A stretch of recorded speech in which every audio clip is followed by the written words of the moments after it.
औज़ुबिल्लाहिमिनश्शैतानिर्रजीम बिस्मिल्लाहिर्रहमानिर्रहीम। दोस्तों अस्सलाम वालेकुम। दोस्तों आज सुबह बड़ी बारिश हुई ते नाल ज़ालाबारी भी हुई, जिन्हों असी पंजाबी च चंद्रा आने और बर्फ़ भी आने। बड़े मोटे मोटे दाने पे ते उस तो बाद थोड़ा मौसम जड़ा ना खुशगवार हो गया ते हुण थोड़ी जी धुप निकली है, सूरज जड़ा ना नज़र आ रहा थोड़ा थोड़ा और खेतों का मौसम जड़ा ना बड़ा सुहाना लग रहा।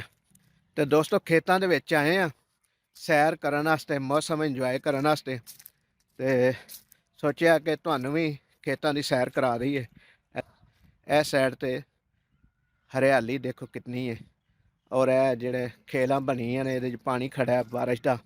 और इस साइड ते प्याज जड़ा ना प्याज की काश्त है, छोटा छोटा प्याज हो गया और दूर नज़र तक जड़ा ना मौसम बड़ा खुशगवार नज़र आ रहा। तो छोटिया छोटिया पगडंडियां ने जिन्हों के उत्ते पैदल चल रहे हैं और किसी वक्त इस तरह भी होंगे कि नीचे गिरी ना जाइए। यह सूरज नज़र आ रहा, खेतों का बड़ा ज़बरदस्त नज़ारा है। यह जे समझ लो कि गाँव देहात का मंजर जिहदे हरियाली खूबसूरती और साफ सुथरा माहौल और साफ सुथरा मौसम। आलूदगी तो पा के माहौल है खेतों का, इत्थे आलूदगी कोई नहीं है ज़रा भी। सांस लैंदे बड़ा अच्छा महसूस हो रहा। हवा दे विच बड़ी अजीब जी खुशबू है, मौसम बहार की आमद लगती है बई। दूर तक खेत ही नज़र आ रहे हैं, अगे जोड़े छापर लगे ने खेतों च, ये थले मेरा ख्याल है गालबन टमाटर के जोड़े ना पौधे लगे ने। पहलू असी कब्रस्तान गए, उत्थे एक जनाजा पढ़िया, जनाजा पढ़न तो बाद फिर हाफज साहब न मुलाकात करने वास्ते गए उन्होंने मदरसा। वो मुलाकात नहीं दिखा सकते, असर की नमाज पढ़न तो बाद वापसी घर का रस्ता लिया और खेतों के विचों जा रहे हैं और मौसम जड़ा इंजॉय कर रहे हैं। एज पिछे एक बच्चा वो बुला रहा मैनू, वो खेतों के विचों घास वगैरह कटदा वे अपने जानवरों वास्ते, जड़ियाँ गाय या भैंस रखी उन्होंने वास्ते वो अपने चारा बना रहा वे। इस तरह फिर टुर के ते पुछने मिलने उन्होंने कि उन्होंने की मसला की गलबात है, करने उन्होंने भी। तो यह बच्चा है जिन्हें आवाज़ दी है, तो इन्हू पुछने कि तुसी खेतों की अपने जानवरों वास्ते या वैसे कोई काम करते हो। हाँ जी, तुसी की कहना चाहते हो, की करते हो इतने खेतों के अपने जानवरों वास्ते आए ही। चारा बनाने वास्ते। हाँ जी, अच्छा, तो की रखे है जानवर। अं कुत्ते भी रखे ने, बिल्लियां भी रखियां ने, चिड़ियां भी रखियां, हर चीज़ रखी मानदा। ते कुत्ते बिल्लियां चिड़ियां वो तो चारा नहीं खांदियां। नहीं, वो तो चारा नहीं खांदियां, कुत्ते बिल्ले चिड़ियां जे वो तो होर चीज़ां खांदियां ने। मैं बाजरा मोल लेना ही उन्होंने वास्ते, चिड़ियां वास्ते। अच्छा, बाजरा। हाँ जी, अच्छा अच्छा ते वो तो मैं खम खुम पूछे दुकान तो कहते नहीं है, अच्छा शाम अच्छा, में आयो। ते सही है, बाजरे की दुकान बंद सी, तो फिर मैं उधर आ गया। चलो सही, ठीक है। तो दोस्तों यह देखो ना, एक बच्चा ही इन्हू शौक सी कि मेरी वीडियो बने और मैं भी कोई अपनी गलबात करा। उन्हें दसिया कि मैं जो कर रहा, लेकिन हकीकत ये सी कि वह बेचारा जड़ा ना अपनी मेहनत मजदूरी करने वास्ते कुछ चीज़ां इकट्ठियां कर रहा सी, जिहदे नाल उन्हें गुजर बसर करना। ਇਹ ਟਮਾਟਰਾਂ ਦੇ ਪੌਦੇ ਲੱਗੇ ਨੇ, ਇਹ ਛਾਪਰ ਪਾਟੇ ਆ ਜਿਹਦੀ ਵਜ੍ਹਾ ਤੋਂ ਨਜ਼ਰ ਆ ਰਹੇ ਨੇ। ਤੇ ਮੈਂ ਜਿਹੜਾ ਸੋਚ ਰਿਹਾ ਹਾਂ ਬਿਲਕੁਲ ਉਹੀ ਹੋਇਆ। ਅੱਜ ਬੜੇ ਅਰਸੇ ਤੋਂ ਬਾਅਦ ਨਾ ਵਿਜ਼ਿਟ ਕੀਤਾ, ਇੰਜੋਏ ਕਰ ਰਹੇ ਹਾਂ ਮੌਸਮ ਨੂੰ। ਇਹ ਜੀ ਪਾਲਕ ਹੈ ਜਿਹੜੀ ਅਸੀਂ ਲੋਕੀ ਖਾਂਦੇ ਆ, ਇਹ ਦੂਰ ਤੱਕ ਜਿਹੜਾ ਨਾ ਪਾਲਕ ਹੈ, ਅੱਗੇ ਆਬਾਦੀ ਵੀ ਨਜ਼ਰ ਆ ਰਹੀ ਹੈ। ਇਹ ਜਨਾਬ ਧਨੀਆ, ਸਬਜ਼ ਧਨੀਆ ਜਿਹੜਾ ਖਾਣੇ ਦੇ ਵਿੱਚ ਇਸਤੇਮਾਲ ਹੁੰਦਾ। ਇਹ ਦੂਰ ਤੱਕ ਇਹ ਵੀ ਨਜ਼ਰ ਆ ਰਿਹਾ। ਪਹਿਲਾਂ ਪਾਲਕ ਦਿਖਾਈਏ। ਤੇ ਦੋਸਤੋ ਇਹ ਪਿੰਡਾਂ ਦੀ ਜ਼ਿੰਦਗੀ ਦਾ ਮਜ਼ਾ ਹੈ ਕਿ ਹਰ ਚੀਜ਼ ਜਿਹੜੀਆਂ ਤਾਜ਼ੀ ਖਾਣ ਪਕਾਉਣ ਵਾਸਤੇ ਮਿਲ ਜਾਂਦੀ ਹੈ, ਖਾਣੇ ਵਾਸਤੇ। ਔਰ ਹਰ ਚੀਜ਼ ਤਾਜ਼ੀ ਮਿਲਣ ਦਾ ਮਤਲਬ ਇਹ ਹੈ ਕਿ ਤੁਹਾਡੀ ਸਿਹਤ ਵੀ ਜ਼ਬਰਦਸਤ ਰਹਿੰਦੀ ਹੈ। ਇਸ ਵਕਤ ਜ਼ਬਰਦਸਤ ਦਾ ਸਮਾਨ ਹੈ, ਦੇਖੋ ਖੂਬਸੂਰਤ ਲੱਗ ਰਿਹਾ। ਔਰ नीला आसमान है और सफ़ेद बादल भी छाए हुए हैं। ਮਾਸ਼ਾਅੱਲਾ ਜੀ ਮਾਸ਼ਾਅੱਲਾ।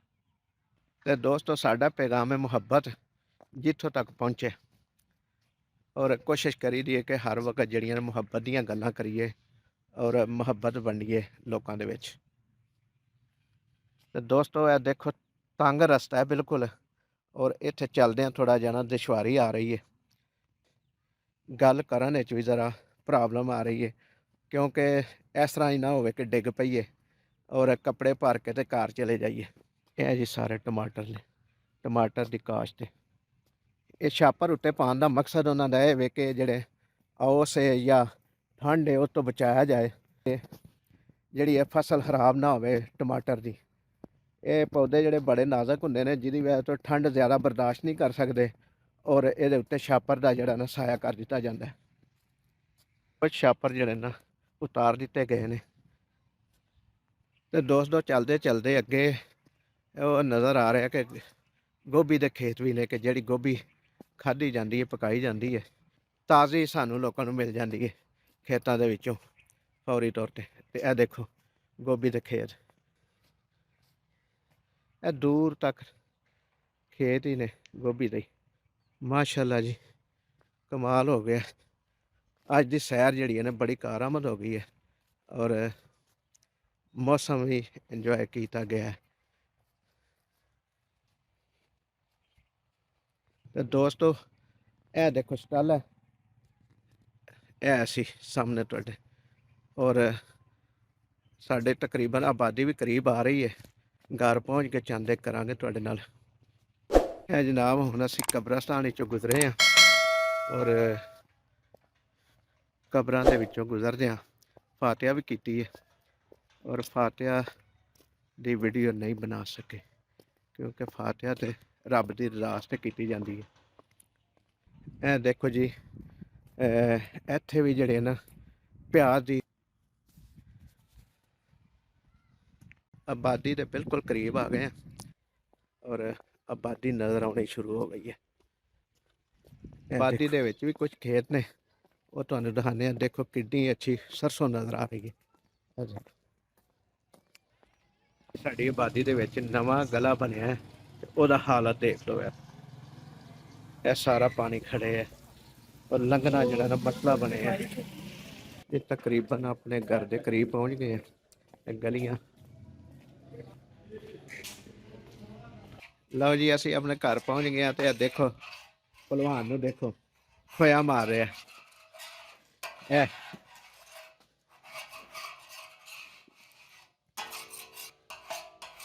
ਦੇਖਿਆ ਜੇ ਭਲਵਾਨ ਦੇ ਕੰਮ, ਕਮਾਲ ਭਲਵਾਨ ਦੇ।